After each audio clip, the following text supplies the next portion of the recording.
आज है 25 दिसंबर और आज है दुनिया का सबसे बड़ा फेस्टिवल क्रिसमस। क्रिसमस एक ऐसा फेस्टिवल जिसे दुनिया के हर देश में मनाया जाता है, हर कोने में मनाया जाता है। तो क्रिश्चियन मान्यताओं के अनुसार 25 दिसंबर को ईसा अलैहिस्सलाम का जन्म होता है। ईसा अलैहिस्सलाम एक ऐसे नबी जिसे मुसलमान भी अपना नबी मानते हैं और क्रिश्चियन भी मानते हैं, लेकिन दोनों के मानने के तरीके अलग हैं, दोनों के मानने का तरीका जुदा है। कहानी शुरू होती है आज से 2000 साल पहले। ईसा अलैहिस्सलाम का जन्म होता है फ़लस्तीन में।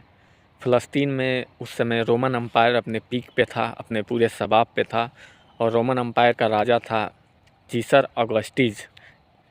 बाद में इसी के नाम पे अगस्त महीने का नाम पड़ा, ऐसा माना जाता है। और ये जो हमारा कैलेंडर आज के दौर में चल रहा है, ईसा अलैहिस्सलाम के जन्म से ही इसको माना जाता है कि जितना साल का एक कैलेंडर हुआ उतना साल ईसा अलैहिस्सलाम का जन्म हुआ। उससे पहले की जो हिस्ट्री है, इतिहास है, उसको ईसा पूर्व लिखते हैं। ये साम्राज्य बहुत ताकतवर था और ताकत मिलने के बाद जो बादशाहों और राजाओं के ऊपर जो नशा चढ़ता है, वही नशा सीजर ऑगस्टस के ऊपर चढ़ा और उसने पूरे फ़लस्तीन से लेकर जेरूसलेम तक अपना टेम्पल बनवाना शुरू कर दिया और अपनी इबादत करवाने लगा। तो ईसा अलैहिस्सलाम वहाँ जन्म लेते हैं और ईसा अलैहिस्सलाम के हाथ में अल्लाह ताला ने एक मोजज़ा, एक ताकत रखा था कि वो शिफा दे देते थे बीमारों को अपने हाथ से छूकर। तो वहाँ से जब वो बड़े होते हैं तो अपनी दावत चलाते हैं पूरे फ़लस्तीन में। उनके 11 या 12 जो बहुत ख़ास साथी रहते हैं, उनको हवारी कहा जाता है, तो वो उनका साथ देते हैं।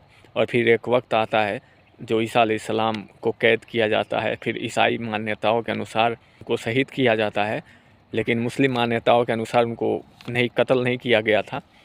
तो ये इख्तलाफ है यहाँ।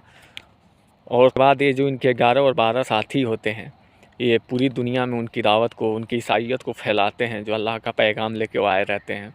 और कुरान शरीफ में जो असहाबे कहफ का वाक़या आता है, वो इसी दौर का वाक़या है। लंबी स्टोरी है। हम सब जानते हैं कि 300 साल तक गार में वो सोए रह गए। उसके बाद जब निकलते हैं तो उस समय इनका दीन फैल चुका होता है। एक और इख्तलाफ है जन्म ईसा अलैहिस्सलाम के जन्मदिन को लेके। जब ईसा अलैहिस्सलाम का जन्म होने वाला रहता है और उनकी माँ मरियम को जब तेज़ दर्द होता है, तो एक खजूर के दरख्त के नीचे वो बैठती हैं। को हुक्म दिया जाता है कि आप खजूर के तने को हिलाइए, दरख्त को हिलाइए, तो उसमें से खजूर गिरेंगे और वो खजूर जो गिरेंगे उसको आप खाइए, आपको राहत मिलेगी। तो ऐसा करती हैं, खजूर खाती हैं। तो यहाँ एक चीज़ समझ में आती है कि जो खजूर का दरख्त होता है, जो फल देता है खजूर, वो गर्मियों में देता है, ठंडियों में नहीं। तो दिसंबर का महीना तो ठंड में है, 25 दिसंबर ठंड है, वो पके हुए खजूर उनको मिलते हैं, तो यानी वो महीना गर्मी का रहा होगा। लेकिन पीछे और भी कई सारी लॉजिक है।